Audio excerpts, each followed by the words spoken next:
I am your host of Across Generations, Tiffany D. Cross, and this is the only place where you will hear 3 different perspectives from 3 distinct generations of Black women, and I'm so thrilled to invite you to this conversation. Hi, everybody. Welcome to another episode of Across Generations, and I am so excited for today's conversation. But first, I have to ask a question. Can you even imagine entertainment without Black women? Because I can't. I swear, our look, our curves, our swagger, our love, our story, our voice, our light, our shine, all of it was made for the stage. Whether a dancer, an actor, a songstress, a writer, or just simply a beauty, we truly are a work of art to be celebrated. Be it a stage on Broadway or at a sold-out stadium-sized venue, we command an audience. And I say we, despite having no ability to sing or dance myself. Hopefully my guest can help me with that today. But that doesn't mean that Black women on the stage don't inspire me nonetheless. Like, for example, when I'm in my group workout class, one of the ways I keep going and push through those moments when, your body's tired and you want to give up. Okay, so my trick is I pretend I'm a backup dancer for Beyonce and we're performing in front of a sold out audience. And if I stop, I'm going to mess up the whole show and throw off everything and Beyonce's going to kill me. That's how I motivate myself. So being on the stage celebrates everybody. And I'm hoping that will be the thing to help me kick these pounds to the left.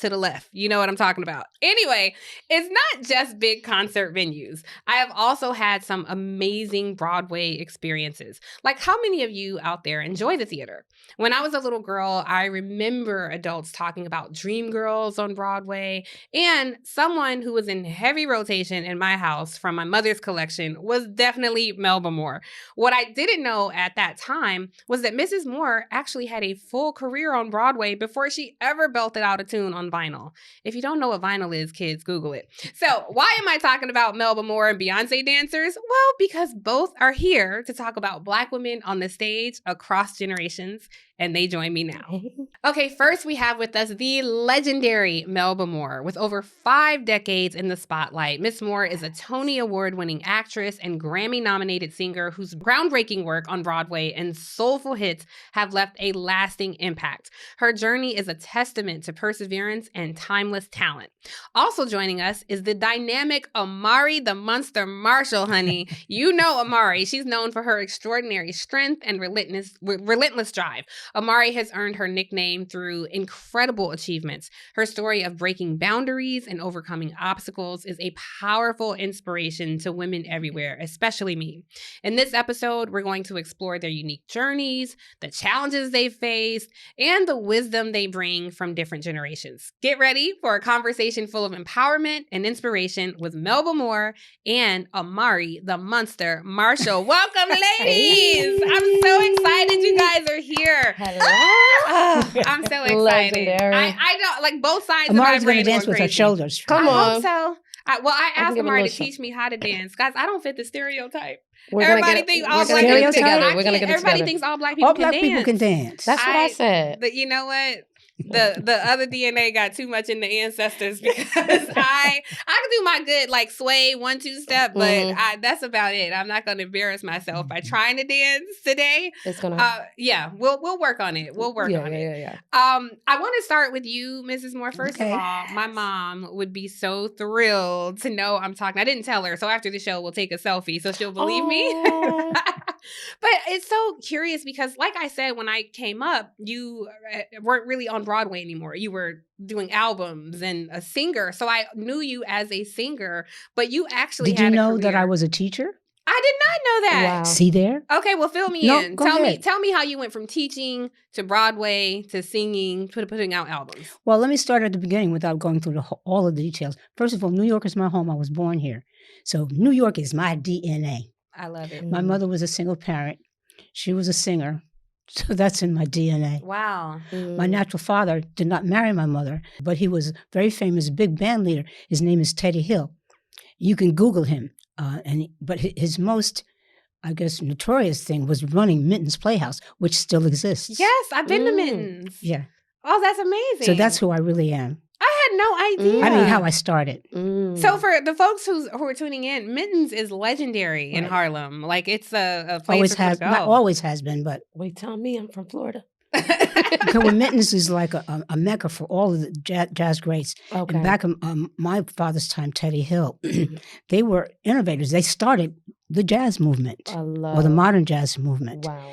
And people like Dizzy Gillespie or Miles Davis, they cut their teeth there and in big bands like my father's band. So that's what Mittens is. It has a place in history. And of course, New York. Come on. New York City. So your father, was he in your life? No, he was not. Okay. So I had that broken, really destructive beginning of the family. But my mother married this incredible man. I'm a born-again Christian, so I know the meaning of names because they tell people who God wants you to be. His name was, he's passed away now just a few years ago, but he lived to be 101 years old. That's important too, because that's my example. Live on no matter what. Come on. Yeah. His name was Clement Mormon. And I think Clement means clemency, mercy. Anyway, he married my mother. So then my mother was trying to take care of my grandmother who had strokes. So I helped take care of her when I was small. But she hired someone to take care of me while she was on the road. And her name was Lula Mae, Hattie Mae, Katrina. I can't remember all her names. But we call her Mama Lou for short. Lula Mae, that I think people all across listening to this will understand Lula Mae. I love it. Well, I'll draw a quick connection because I can't tell all of the details, but that's why I got the character Ludi Bell Gussie Mae Jenkins. Wow. And people thought I had studied acting. Yeah. But that's who I was raised by. Wow. But my mother married this incredible man who was from Newark, New Jersey, so that's my history too. And he had a son and a daughter, and his wife had passed away. So he married my mother, and he took me, my grandmother, and my nanny to Newark, New Jersey. Wow. I was already 10 years old. But when you're the instrument, you can attest to this too, Omari, that you usually know by the time you're 2 or 3 years old that you have a voice. Right. But I'm a late bloomer in every which way because of the family not being whole in the beginning. But better late than never. Yes. So my stepdad was a piano player. And of course, my mother was a singer. And they worked together. They had a professional performing group. But he had a son and a daughter. So now I have a sister and a brother. They're both older. But he made us all take piano lessons. So I'm 10 years old. That was the beginning of music in my life, not in New York, but in Newark. And the beginning of forming, getting good education. Once it was time to go to high school, I realized I loved music. I didn't know I was going to be a star or anything like that. Just love music. Yeah. So then I said, oh, God, I got to go to Arts High. And I want to study music. I want to major in music. And after that, we didn't have the money to go to a private music college. We didn't know to look for scholarships. So I went to Montclair State Teachers College, which is the best state college in New Jersey as far as I'm concerned. I majored in education. And my major instrument was voice, and my secondary instrument was piano. But anyway, I taught music in the Newark public schools. And then after that, I said, okay, because Daddy and Mother said, well, you're not going to be like us. You're going to get real jobs. And they really fostered us to be teachers and educators. What I found out from that is you learn from teaching. First thing I learned, and now looking back, is that the kids, boy, they see you and they get into what you're saying. They start to dress like you. They emulate you. You see the power that the arts have. Or just a good example. It doesn't have to be the arts, but since that's my focus, people always ask you, about your work. Then I understand from that, going from that into professional music, that it's not just about you and your lane and your specialty, but it's whatever you have that you shared. He made us the family. I know about a family because I didn't have one. I know that the human race is my family. And so like you were talking about us being prepared to be the stage. Well, we're just working to our extended family. And you have this, it's not responsibility, it's a privilege to try to be a good example because it makes you set the bar higher. Would you like to get a word in? Look, Amari and I are both like, yes, say more. We're just absorbing everything you're saying, all in, right? Yes. But I do think the importance of what you're saying is that you were classically trained, you know, like not only in your home were you classically trained, but you went and studied and, you know, got a degree and you were an educator. And I think your ability to teach directly impacts your ability to learn. So it does make me, we'll come back to that because I do want to talk about that, but it does make me wonder about you, Amari. And I'm wondering, is there a contrast in how Miss Moore got her start versus how you got into the industry? There's a contrast, but at the same time, from what I was gathering from your story, is the journey, you know, even from the beginning. So I come from a entertainment family. So we're from Jacksonville, Florida. So both of my parents were in the arts in different ways. So my dad was more in production. My mom was in front of the camera. Her dream is to become a Broadway actress. Really? Like, yes, that is like, to this day, we're really hoping, we're praying she's going to have that moment. I love it. But my journey with dance started from my older brother. He was more of the dancer, and I got into it just to be around him 24/7. And around 16, 17, I had went to this dance convention called Monsters of Hip Hop. And my family, we were known for bringing choreographers from New York, LA, to Jacksonville, Florida to host master classes because nobody thinks of an amazing dance community when you think of Jacksonville. So through there, I was getting more insight and getting just more awareness about what was going on outside of Jacksonville when it came to the dance industry. And when I went to Monsters of Hip Hop, it's a big dance convention that travels the United States, and all their faculty is different choreographers that are choreographing all the pop artists of that time. And I got nominated for the show, and that's when I really realized, like, oh, wow, I can really do this. Because growing up, we did our local production shows and different things of that nature, but the dream always was just contained in Jacksonville. There was nothing really that I saw outside for me. And just looking at the music videos at that time, there was no one that truly represented me as well. So my only hope was seeing someone like Missy Elliott, but I wasn't trying to be an artist. Shout out to Missy Elliott. Shout out to Missy. Yes. Fun fact, I played her double years later for the VMAs Vanguard Awards. Yes. I love it. So that was a full circle moment. And once I got nominated for Monsters, my parents, I was just finishing high school at this time. And they were like, you got to go to college. You got to go to college. I did a semester and I was like, I really cannot. I love it, but it's not me. I really want to try and pursue dancing. And so they were just like, okay, we'll give you a year to figure it out. If you make this hip hop show, we'll let you do it. And I actually made it. I made the Monsters of Hip Hop show, and that really just opened my whole world and just exposed me to a different side of me. And shortly after, at 18, I went on my first dance tour to Japan. So since 18, I've been traveling the world and actually starting off as a teacher. I wanted to pursue backup dancing first off, but they were just like, no, the industry. It was a whole bunch of no's from everywhere. But I still wanted to dance. I still knew it was in me. That's how I was going to share my art to the world, was through movement. So that was just like my starting point. How did you get from all those no's to a yes from Miss Knowles with Rose Carter? So, oh my goodness, that is a journey in itself. Traveling the world, I was teaching in LA nonstop. I had made the big move at 19 with my mom. And over the course of 3 years, my whole entire family of 6 had relocated to LA for all of us to pursue our career in the entertainment industry. It was amazing. Yeah. And I had started getting more opportunities along the way. My first big yes was Janet. I had worked with Lady Gaga already. Janet Jackson, yes. Miss Jackson, if you nasty. Come on. And Janet, if you know me. Come on. I had did the Billboard Awards. Well, first off, she had this big open call audition for a bunch of different projects that she was having coming up.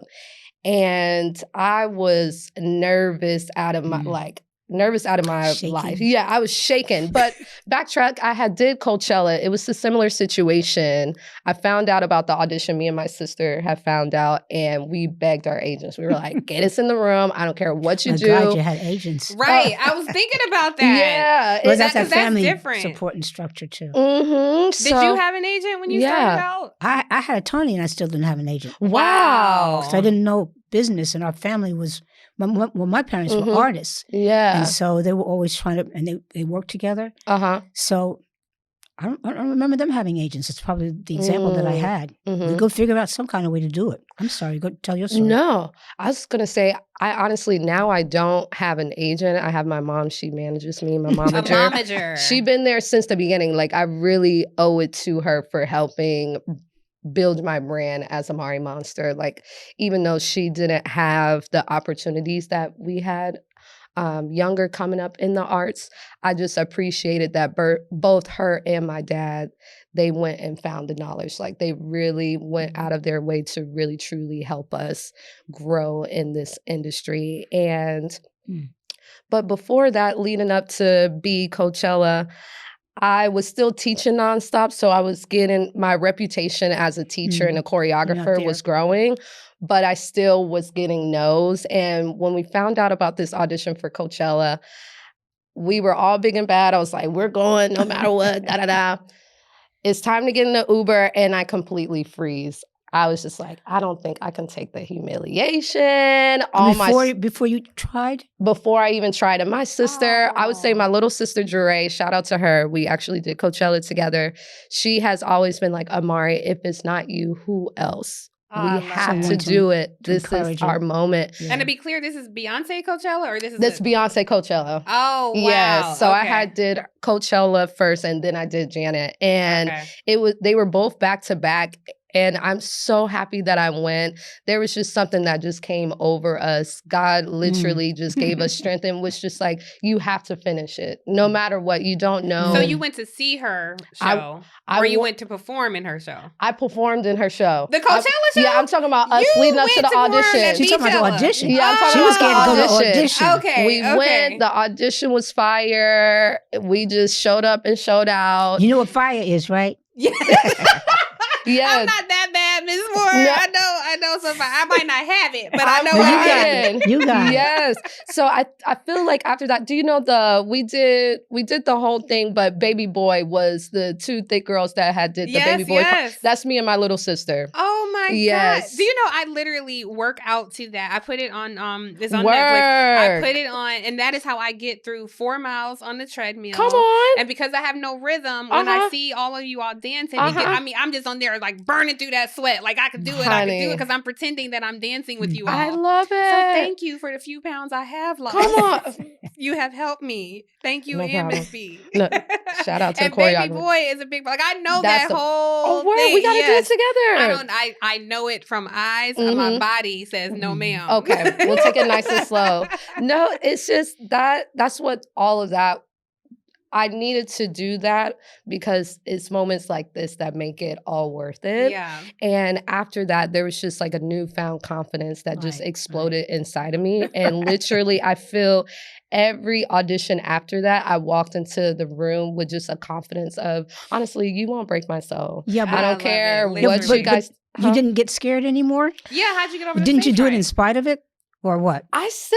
I was able to handle the nerves. You did get the nerves. I did get the nerves. That's important to know because people think it's going to go away. Oh, yeah. It never goes away. You learn how to manage it. Yeah. You learn how to center yourself. You learn how to get regrounded. And so every room I just walked away with, there's a lesson in all of this. And whether it's never really, it's a no, but it's a no that's saving me for something. You know, there Yeah, must be yeah. something I need to Yeah, learn. you know or- this is your destiny. Yeah, Exactly. You know And- that I now. want to talk about stage fright though for a minute because it's a different time period. Yeah. And for now, like when you perform at Coachella, you're performing in front of tens of millions of people because it's not just who's in that audience, it's who's on Instagram, it's who's Oh on my watching gosh, on Netflix, who's watching it years later. Yeah. Miss Moore, when you were coming out, Please. it was the people in the room and people were present. They didn't have their cell phones out, like they could just hear your talent. Well, now you have more to be afraid of. That's what I mean. But did you get stage fright Yeah. even I then? still do. I got stage fright coming here. Stage fright? Yeah. You didn't get See, stage fright yes, coming you know here. why?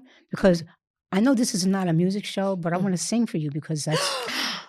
I mean, if it's okay. Let's treat everybody. We are, yes. And I'm going to tell you why. Yes. First of all, I have new notes. You're a dancer, so you know how the muscles in the body works. Yes. And it's wonderful to talk about it, but if you don't see what I'm talking about, it's that moment when you went into the audition and God came over you. Yeah. And I want to share that with you today. Yes, So, oh my God, please. So we can see, well, I hope I look nice and everything. You look beautiful. No, you look beautiful. First of all, she looks incredible. Beautiful. Yes. Now she know. Oh you my look God. You'll so find out. you look so youthful You because I remember do. when you full circle moment when you were in the Temptations, the Fighting Temptations. Temptations. That was Beyonce's with movie. Beyonce, yes. Oh my No, goodness. yes. right, I was and with they her. had you Uh-huh. like dressed up like a little old church lady, you know, and I'm Yeah, like, yeah. that's Melba Moore. I can Uh-huh. believe it. And now you look like 30 years younger from Thank you. that moment. You look amazing. You look Well, I amazing. think that's, she will know what I'm talking about.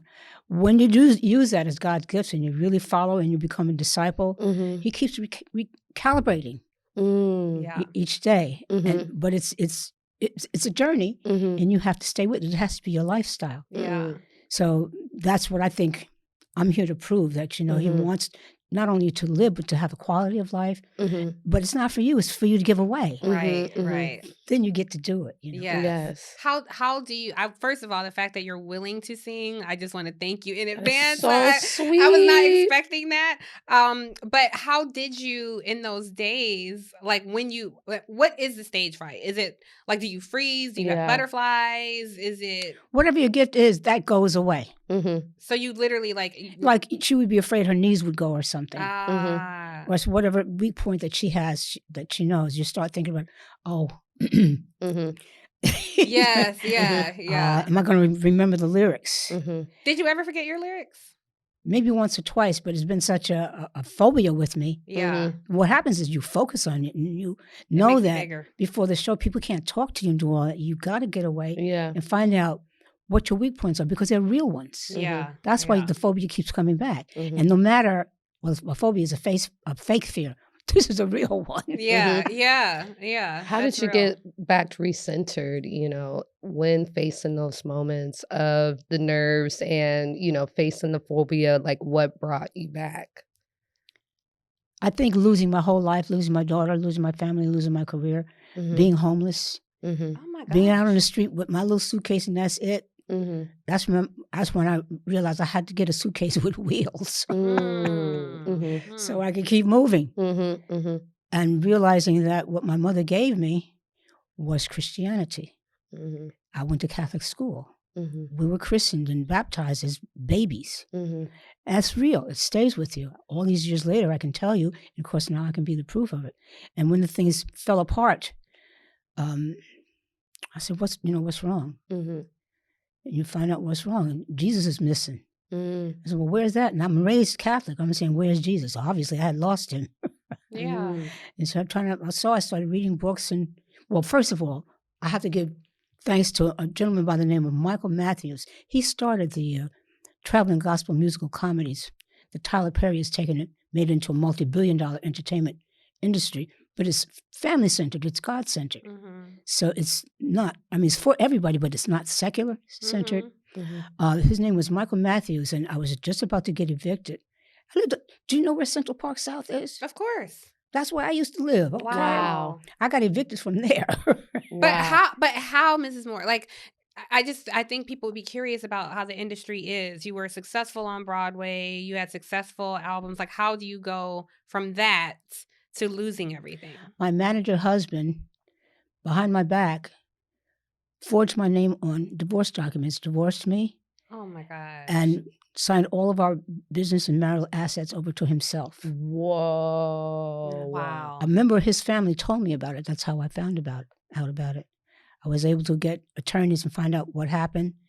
And as it turned out, as the fight went on, I had to go public because my physical health body was being threatened. So I was the one who went to the news to say, I'm having to file bankruptcy. Yeah. I can't afford attorneys.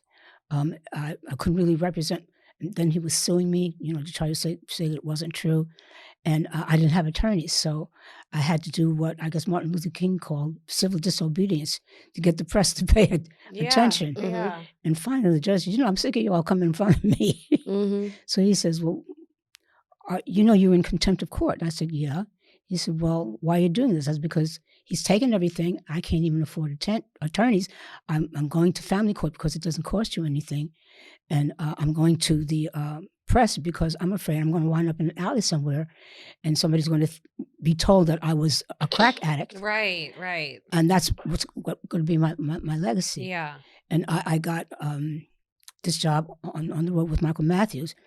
I didn't have a home to stay in, so I was on the road. What is the gospel place? Yeah. I know that's not a coincidence. Yeah. And I was one of the stars in this place, and I didn't have a bank account or an address, so the cast member showed me how to get money orders. Yeah. Because he would pay me in cash. So he would pay me like $7,000 a week in cash money. So it was from the box office. It was too much money to even put in your clothes. Yeah, of course. So they showed me how to, money orders, you have less bulk and you put it. Yeah. And he gave me bodyguards and took care of me. Thank goodness. And in the meantime, I was trying to find out where my daughter was. And now, where was your daughter? Like, how did she get caught up? Well, I kept sending her messages to different This is your people. daughter with your ex-husband? Yes. Okay. And eventually she called me. How old was she at the time this was going on? She was just approaching her teens. Oh, God. It was a terrible child. Oh, wow. She's been through so much ridiculous. And I'm only telling this because you got to get it out, confess, and get it over with so we can move on. But how is she now? How is your daughter now? She runs my life and my career. She's Blessings. fine. And she's with her dad, and the family is not what it was, but it's healing. Yeah. And it's on another direction. We're repenting. Listen, that's what. Well, I have to be honest with you, Ms. Moore. What I find interesting about this, you can appreciate this, Amari, because there are so many incidents like this, and now with Instagram, people like they put it all out there, and it's you see the mess, like you see what happens with talent going back and forth, and so in your case, you have to go to the news where nowadays artists can get on the gram and say, "Let me tell you about this raggedy man is doing," or "Let me tell you what she did. She won't let me see my kid," whatever it is. And you get the false impression that this wasn't happening. You could get witnesses if you needed them. That was But what you're saying is true. You have different things at your disposal now to use if you need them. Yeah. But I honestly, and maybe it's my naivete, in my mind, I was thinking back then, these things did not happen. And back then, people were more dignified. And it began what they did. with Adam and Eve. Yeah, exactly. Exactly. Oh my goodness. My people were so shocked. Mind you, I'm traveling the world nonstop since I'm 18. And nobody would have known I was still making $100 a month. A month? A month. The person that I was working for was keeping all the money, from traveling, room and board. I was staying in their boarding house. There was so much going on. Yeah. There was so much going on behind the scenes. And for me, social media was coming up.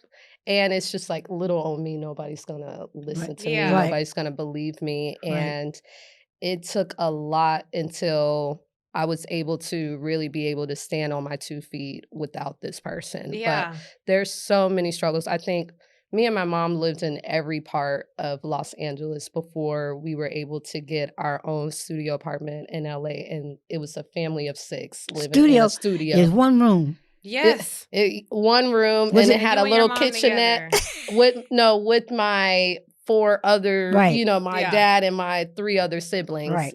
And nobody would have believed. They're like, Amari, you're traveling the world. You're making so much money. I'm like, Yes, but that's all of a side. Yeah. And so, like It's like you what were they say in church. My story don't look like my glory. My Okay. glory don't look like my story. Uh-huh. Right. So you just never know. You Right. never know. And so, like you said, learning the importance of business. I went from being taken care of all the time. I was just a child to having to Right. grow up and learn Yeah. so many things about credit, about finances, just about life in general. And when you don't take that time to really learn those type of information, that type of knowledge. Actually, my daughter's teaching me about credit now, how it works. Because Uh-huh. one of the things I found out is you got nothing, you better have some cash somewhere. Exactly. But as you go from just surviving to Mhm. thriving, you need to know how the systems work. Yeah, Right. how to And- keep but it going. Even for people, because there are a lot of people out there who will watch this and they want to be performers, they want to Right. be backup dancers. Mhm. According to the Bureau of Labor Statistics, on average, dancers earn $21.64 per hour. Mhm. That's real, you know, Mhm. because people think, oh, you're on stage, or Or maybe even making less. 6 and 7 figures. Right, exactly. And pay for these for backup dancers. It varies depending on location, Mhm. dance style, the Mhm. project, who you're Mhm. working for. Mhm. So, like a dancer who earns a spot on an artist tour, pay is broken down to rehearsal, show Mhm. pay. You know, it's not all like glamorous.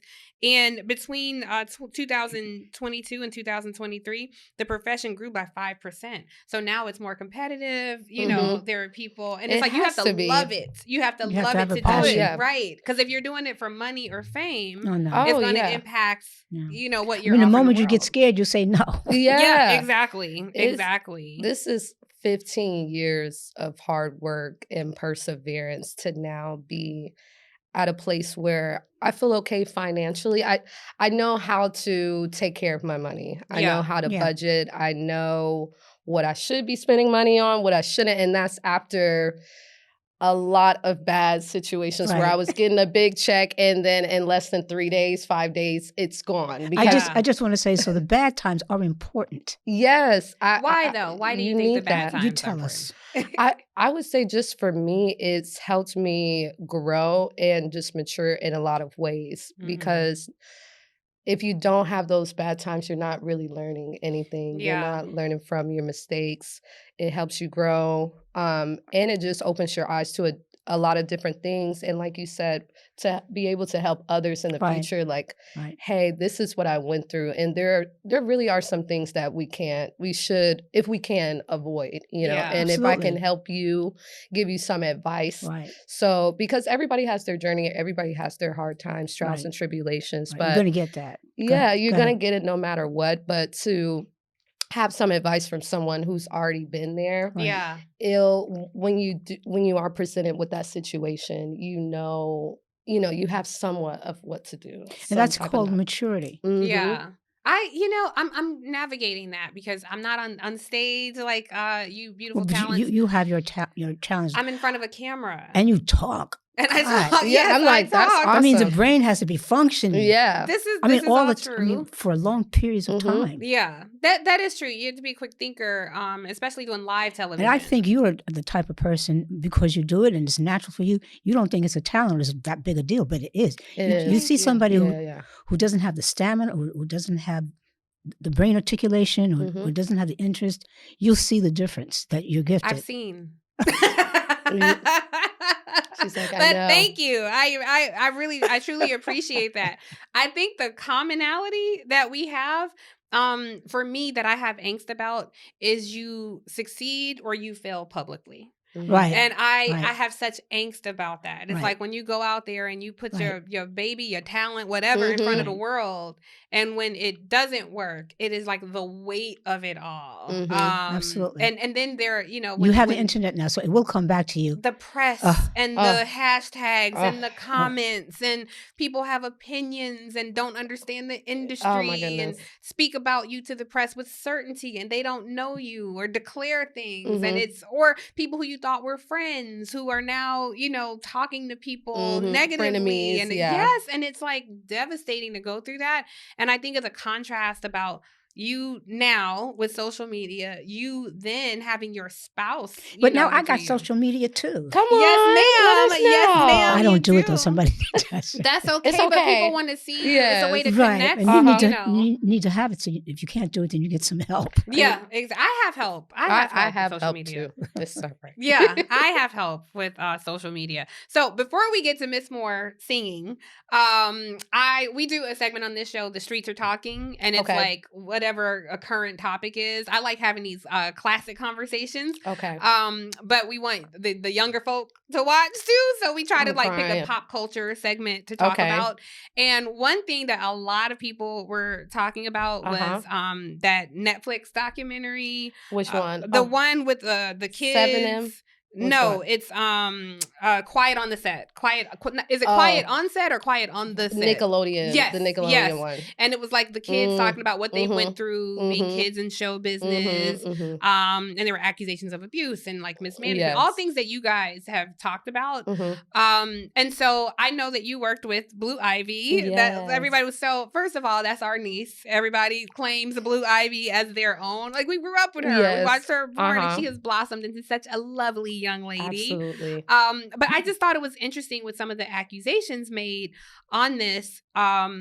With being young, both you guys were very young when you entered the industry. You talked about being 18, but imagine I started that late too because I taught for it first. Right, right. That's true. I just looked younger. Yes, that is true. That is But true. you know I'm black and we don't crack. Okay. That's true. That is part of the challenge with this show. Look at it. Right? You can't tell. It's supposed to be an elder and younger in in New York. me. I have never like seen so many like older people that look so young. It makes you feel like you have a lot of life left to live, Yes. and two, that you have to take care of yourself. Yes. Yeah. Like you look amazing because you took care of yourself and even being centered in joy. So I do love that. Absolutely. But when it comes to, because you talked about, your daughter and she's like managing you now, which I love. But tell us how it was working with Blue Ivy and just did you watch the documentary Quiet on Set? Yes, I did. You did? Okay. Yes, I did. Yes, I did. Yes. Working with her and just having my own experience of being young in the industry, it was watching the documentary. I never experienced something as traumatic as that, but I've definitely have had my fair share of just situations that no young person should have to be faced with. Right. No Black woman, no woman has to be faced with. So prior to working with Blue, I had worked with so many kid dancers and kid, artists in the industry before. So through that experience, that's what led me to be able to properly care for her, knowing just the state that she's in. It's Blue, and the all eyes are on her. And to us being Capricorns, I try to anybody that I have to teach, I try to figure out a way to level with them. So because it's a personal relationship, it's you have to have trust between the choreographer and the talent to know that I have your best interests at heart, and not just dancing wise, but on the inside as well. So she just has a really great base, having parents that are one, entertainers, and two, have been in this for such a long time. You have to leave room for kids to explore and to feel the feelings that they have. You don't want to put too much pressure, because one thing is we hate when our passion feels like work. So to maintain that innocence is, letting them know, hey, if you don't want to do this, you don't have to do this. Yeah. But if you are going to do it, we're going to do it. That's one thing, even for myself, that the standard I put starting off younger and working with younger dancers is, hey, you're only going to be as good as the work that you put into this. Yeah. So if you want to be the best, there is a certain type of work ethic. Yeah. Of course, we'll take breaks, we'll modify it, but you're going to have to work hard. And remember, it's you going up on that stage. It's you performing. I won't be there with you. So, and people, the connection is going to be what they feel you promote, projecting from the inside out. So it needs to be real. It needs to come from a real place. So once you can figure out that why and your purpose, it's going to be up from there. And being able to work with someone that at a young age really knows what she wants, really knows who she is. It even inspired all of us to push ourselves to the next level. I love that you said Absolutely. that, because Debbie Allen said something about dancers. She still Mhm. runs her dance academy, Yes. and she talks about young people who are like famous on TikTok. Because they Mhm. can go and do a routine on TikTok, Mhm. but when it's time to go do an actual routine and like actually be a dancer, they're out of breath and they don't know how to Oh. do it because like they Mhm. don't really know how to perform. Mm. Mhm. And we saw with our Blue that she was like really killing it. And let me tell She you was something. practicing. If any of you all said something bad about my Blue, I'm gonna find you and I'm gonna hurt you because that's our boo. That's our baby. Don't you dare. Anyway, what are some things that I was so upset when I'm like, don't you dare talk about my niece. That's how I felt. But Because you they think don't know. They're about, not dancers. They don't but know. but Beyonce went through that when she Mhm. was a teenager. Like there were grown people talking about how much they don't like her. So I do feel like Blue probably had a solid foundation in Mhm. like this, and she seemed very shielded from it. What were some things that you went through that you considered when you were mentoring and teaching her Mhm. and bringing her up in dancing? Like, was there something where you felt like, I remember somebody making me feel like this, I want to make sure I don't make you feel like that? Oh, shoot. I've been through it all. Just the pressure and the weight to be great. Especially when you have people in your family that are great. So always feeling like you're constantly in their shadow. Yeah. So I wanted to always let her know that you have your own identity. And your name is your name, your reputation is yours because you built that, even though you come from a heritage of phenomenal, incredible people, you're gonna have your own legacy. And just making someone feel loved. Yes. I've always in the industry was tore down because I'm too big, I'm too this, I'm too that. And just not wanting to put that on the next generation, Yeah. really empowering them. That's really my purpose. I want to empower people through my artistry, through my movement, through my words. And no matter what, regardless of what happens on that stage, making sure that she felt that there was a positive impact on her to where when she grows up, she has memories of people in the industry that were speaking life into her instead of always tearing her down. That's so deep. And do you yeah. do you just work with kids, or could you teach a 45-year-old some I of work those? with everybody. Don't tell you come back when you grow up. Yeah. You're just a baby. I work with everybody. I started teaching my first dance class when I was 14 to high schools and colleges, and they told me not to tell my age. Oh, please. Yeah, so I tell got mine. you. I got tell you. mine. Thank you. I got you. And Don't that's, but I worry. do think it's something interesting, especially for you, Miss Moore, because what we consider our standards of beauty have changed. And Yeah. for so long as Black women, we had to be tiny. We had to straighten our hair. We had to look a certain way.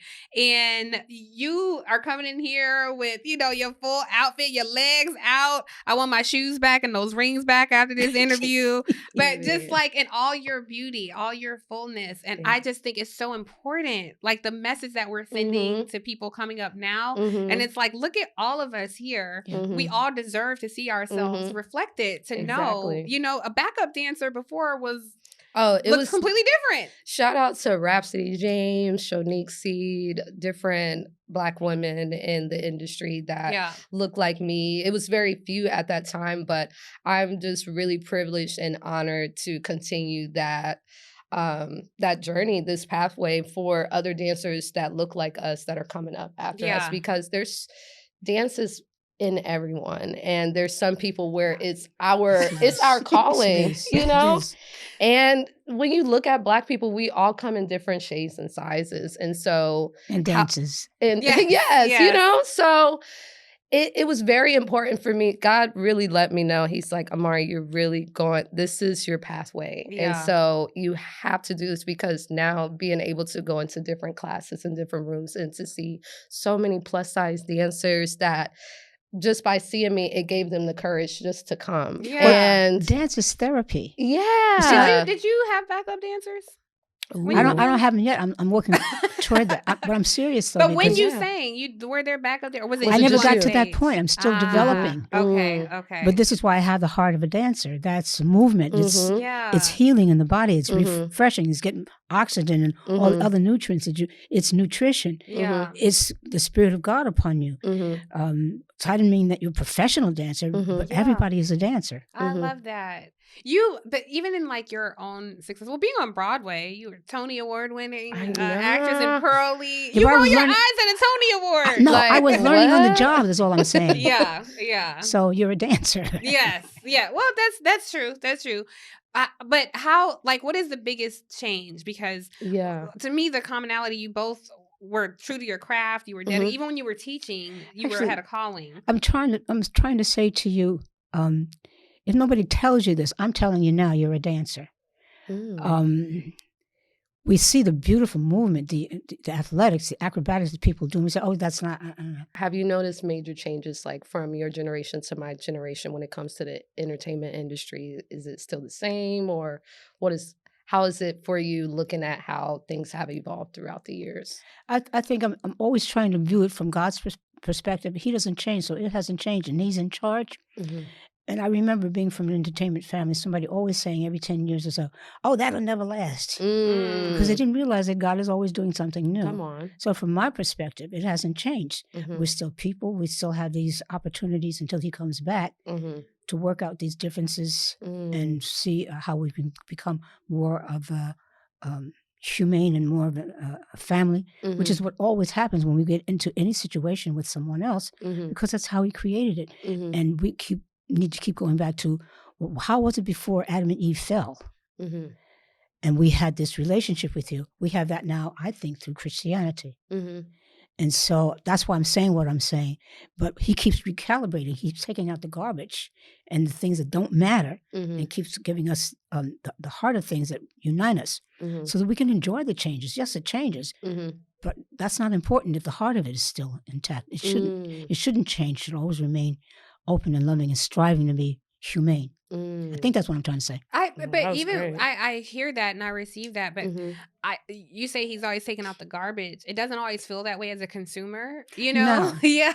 When I say garbage, I mean inhumanity or uses of it, or teaching our people to curse and destroy the human family with it. Those are mistakes, but that hasn't changed. The style of it has. We're still, somebody will always take something, misuse it, and I'm saying that because I don't misuse it anymore. Right.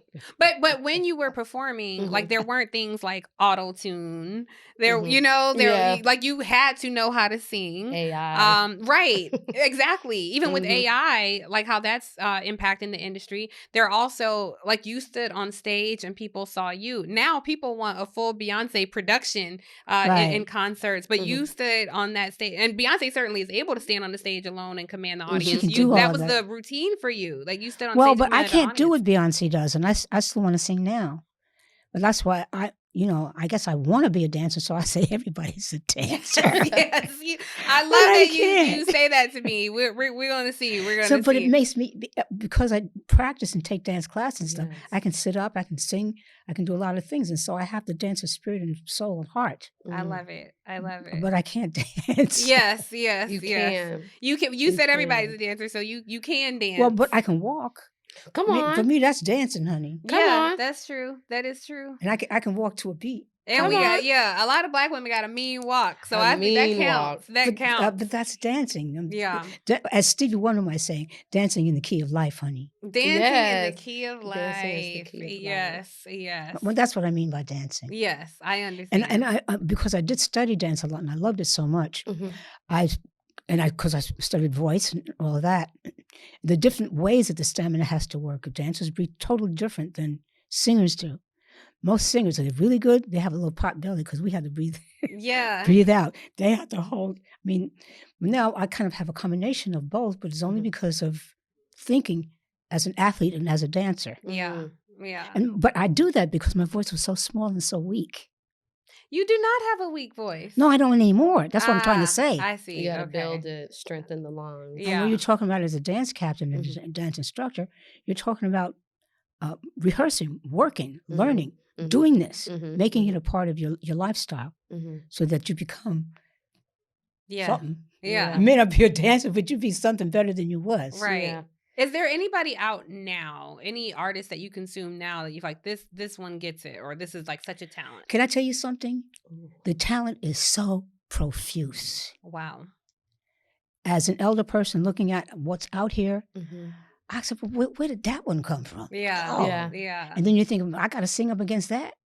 Mm. Well, let me go to the gym so I can at least stand up. You know? You're able. You are able. You are. Is there who is somebody that you listen to? Well, of course, Beyonce. Of course. The You know what universal song I answer. love? Excuse me.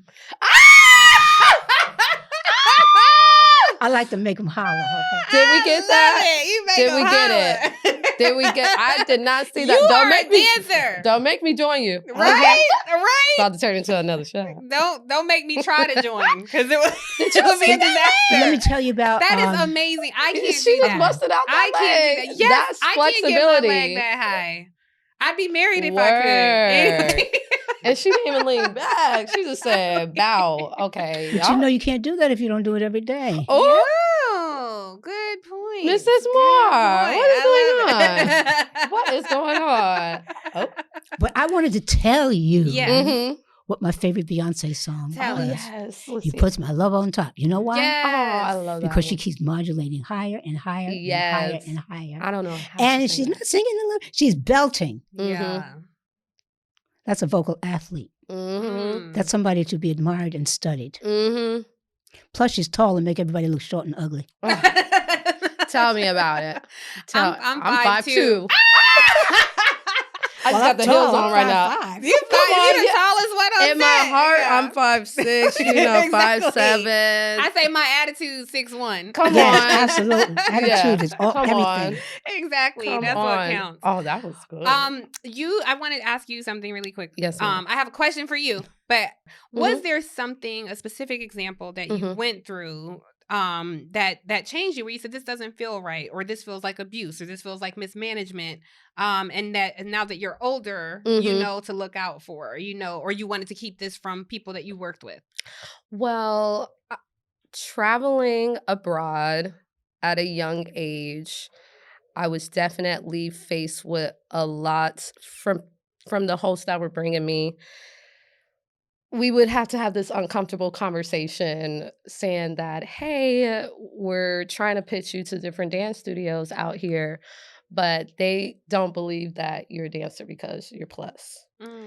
And then the host would tell me, before you can come out, you need to lose some weight, like 25 pounds, you know, really lose a lot of weight. And for me, my mom was just like, oh, hell no, like, absolutely not. Amari, don't do it. But I did. I still did. And this was every time I went out, I always went on this crazy diet to just lose weight, to prove to people that I'm a dancer because I'm skinny. And even when I got there, it still didn't seem like it was enough. And now looking back on that, that was so unhealthy, because then I associated every time I needed to go out and teach with having to be skinny, having to prove to people that I can dance because I'm more slimmer. And now moving forward, I would never do that again. I wouldn't. It strengthened me. I felt good, but because I looked better, but on the inside, I just felt like I was shrinking who I was, my identity, to prove to that narrative that all dancers are smaller. And just now moving forward, when I'm, of course, a lot of agencies, when you're signing agents or having managers, if you're a little thicker, they'll always kind of throw it out there, promote it like, hey, you should drop some pounds, da-da-da. And I think health is wealth. So I always promote people being healthy and taking care of their body, working out, eating good, getting proper rest. But if your identity is bigger or whatever your body is, love on your body. And naturally, as a dancer, we lose weight anyways. We build up stamina because it takes a lot to do what we do. But don't change who you are for the industry, because society is always changing what the beauty standards are. You Yeah. know, one day it's you need to be a size 0. The other now it's big boobs, big butt, and everybody's getting surgery to have the body that I have now. Yeah. You know, Isn't that something, how it changes? it always changes. So just Mm. remain who you are, and I always just promote a healthy lifestyle, but that doesn't necessarily mean you need to lose weight to Yeah. be in this industry and only make it, because for a long time that was the narrative, but it's definitely now changed. Look Yeah. at me. So that was one of, I feel like, some of my a really, really low part in my career, because I was just always faced with this mindset, like I'm not good enough if I'm bigger. Yeah. There, according to the Griot, I'm sure they cited another source, but according to the Griot, like Usher doesn't eat on Wednesdays, and there is a headline on Yahoo News about Chloe Bailey not being a vegan anymore, and so it is interesting what people do to make themselves, you know, consumable. Like maybe you know, these are things for their instrument. I don't sing, I don't dance, so I don't know how that works. Was there something like that that you did? Did you eat normally? Or did you have a routine or something you did before you went on stage? One of the things that I realized as I grew older, that looking back at my childhood, I was sick all the time. I had asthma, I had all kinds of things, but it was from eating Southern food. Ah. So I changed my diet for those reasons. I didn't get sick anymore. And then as I got older, then other things I realized, preservatives and different things they put in the food are really poisons, and and then you got to go to the doctor, and they give you all kinds of medicines that have these terrible side effects. So you have to keep researching, I think, to find out what your body needs as you grow older, especially, and according to what kind of work you're doing. Because my work is, I still think I'm a dancer, right? So yeah. so it's very strenuous. So you don't think you a dancer, you You know. are. When the way that leg went up, you are a dancer. You've been dancing for somebody. That's what I want to do, you know. Yeah, So. yeah. Well, you teased us a little bit about singing, and we are both. I've been eagerly waiting, but I think we are ready for. Okay, could I say ready. something about this song? Yes, ma'am. Yes, ma'am. It's a tribute to Judy Garland. Okay. She sang it first, Okay. and it's a tribute to her daughter Liza Minnelli, who's a friend of mine. I was her body double once in a TV special that she did. Really? Wow. And it's a tribute to my friend, Miss Patti LaBelle. Oh. All right. Shout out to Miss Patti LaBelle. This is such a come Yeah, on. exactly. Remember, she used to take off her coats and give it to people in the audience. Her she likes shoes. Thank you. She's so amazing. They all sang this song before. And I got to say thank you to the gentleman that's playing the piano. It's his arrangement, Chris Big Dog Davis and Mesa. They brought this to me. And it's a healing song, I think. That's why I wanted to share it with you. And I think if I'm able to sing it well, you'll see the difference in what my voice has been and what it's starting to become. I don't know the song that well yet, but it's starting to become something different. And as I was rehearsing, I didn't have a place to rehearse. I was outside rehearsing, and people would stop and say, I know one lady stopped me. She didn't even speak the language, but she could tell it's something from heaven. So let me see if I can sing it. Yes, give us as much as you like. Then they have a Melba toast. Yes. Have a Melba toast. Let's all have a Melba toast. Let's have a toast. With our water. Miss Moore. Yes. Cheers to Miss Cheers. I Moore don't think I'll and the beauty she's oh, about to share with thank us. you, Mama. Cheers.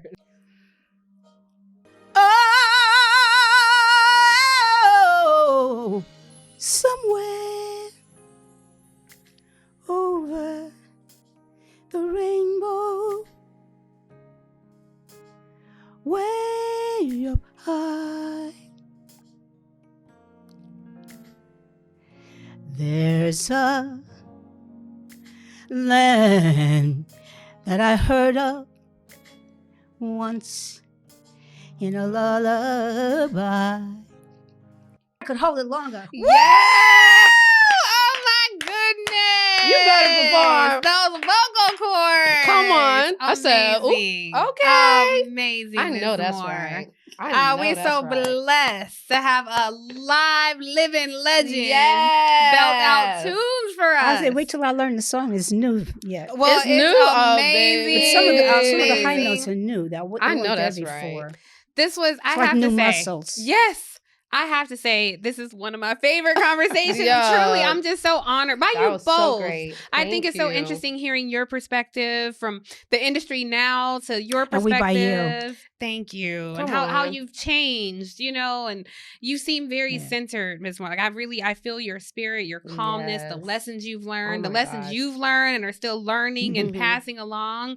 I'm just thrilled and honored that you all took the time to What? come join us on Across Generations, because it really does highlight how the industry has changed Mhm. across Mhm. Right. generations. Look at Mhm. this. And for Oh, people who thank want to you. pursue this industry, Oh, I think thank you both you. have armed folks, whether you're 53 or 13 or 23, Mhm. of what it takes to pursue your dreams. Mhm. And if I can just close to say to our viewers, somewhere over the rainbow Come Yeah. on. And is your dream. Keep chasing it. Yes, ma'am. Yes, but what it comes is from God gave us the rainbow Mhm. after the flood.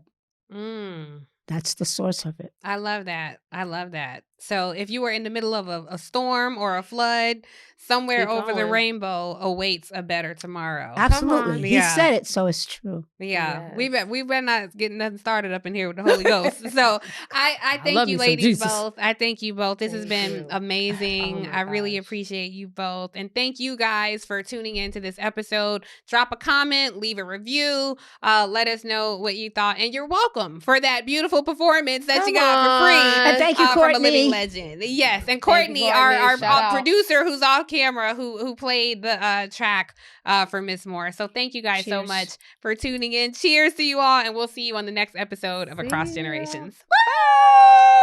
Bye.